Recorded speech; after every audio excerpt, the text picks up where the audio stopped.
बच्चों जय हिंद। आज हम जो है निम्नलिखित गद्यांशों से रेखांकित अंशों की व्याख्या और तथ्यपरक प्रश्नों के उत्तर दीजिए, इस पर एक वीडियो बना रहे हैं। इसको आप जो है अच्छे से समझ लीजिए। तो इसमें देखिए लिखा है कि यदि हम वैध होते तो कफ और पित्त के सहवर्ती बाद की व्याख्या करते तथा भूगोलवेत्ता होते तो किसी देश के जलवात का वर्णन करते, किंतु दोनों विषयों में से हमें एक बात कहने का भी प्रयोजन नहीं है। हम तो केवल उसी के ऊपर दो चार बातें लिखते हैं जो हमारे तुम्हारे संभाषण के समय मुख से निकल के परस्पर हृदयस्थ भाव को प्रकाशित करती रहती है।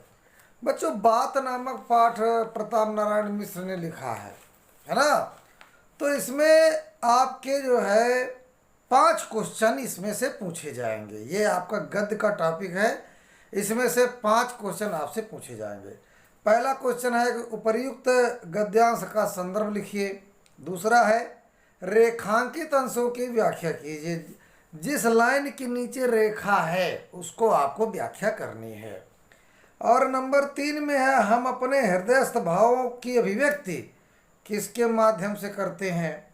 नंबर 4 भूगोलवेत्ता किसका अध्ययन करता है। वैद्य किस बात का वर्णन करते हैं। तो बच्चों, यहाँ पर जो पहला क्वेश्चन क्या है कि उपर्युक्त गद्यांश का संदर्भ लिखिए। तो संदर्भ बढ़िया हेडिंग डाल देना है ना, और लिख देना प्रस्तुत गद्य खंड हमारे पाठ पुस्तक कक्षा 9 हिंदी के बात नामक पाठ से लिया गया है, जिसके निबंधकार या लेखक पंडित प्रताप नारायण मिश्र जो है हो गया संदर्भ आपका। इसके बाद दूसरा क्वेश्चन है कि रेखांकित अंश की व्याख्या कीजिए। तो अगर आपको रेखांकित अंश की व्याख्या करना है तो इसमें नीचे हेडिंग डाल दीजिए रेखांकित अंश की व्याख्या। तो रेखांकित अंश की व्याख्या में क्या लिखा है, आप लोगों ने भी देखा होगा कि यदि हम वैध होते तो कफ और पित्त के सहवर्ती बाद की व्याख्या करते तथा भूगोलवेत्ता होते तो किसी देश के जलवात का वर्णन करते, किंतु दोनों विषयों में से हमें एक बात कहने का भी प्रयोजन नहीं है।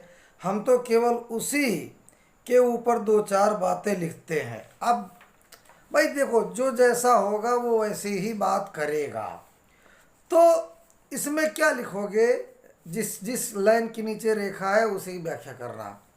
आयुर्वेद के अंतर्गत शारीरिक रोगों का प्रधान कारण है वात, है ना। वात माने क्या होता है, वायु हवा, और कफ और पित्त का असंतुलित हो जाना। जब हमारे शरीर में यहाँ वात पित्त कफ यानी बैलेंस नहीं रहता इन तीनों का, तभी हमारे अंदर रोग होता है, तभी हम रोगी हो जाते हैं, है ना। तो यहाँ पर यही हमने लिखा है कि वात यानी वायु, कफ और पित्त का असंतुलित हो जाना। इसलिए मिश्र जी कहते हैं कि आयुर्वेद के आधार पर चिकित्सक यानी डॉक्टर, वैद्य करने वाला वैद्य कफ और पित्त के साथ रहने वाले बात की चर्चा करता है।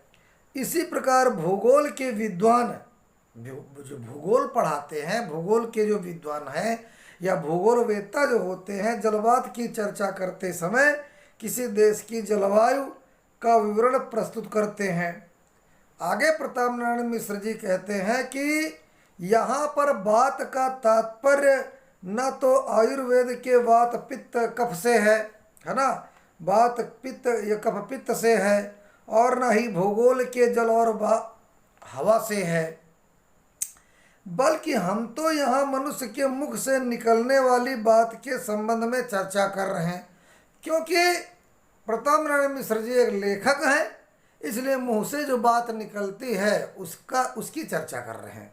बात के 3-4 अर्थ होते हैं। बात माने हवा होता है, बात माने जो हमारे मुंह से निकलती बात वो बात होता है।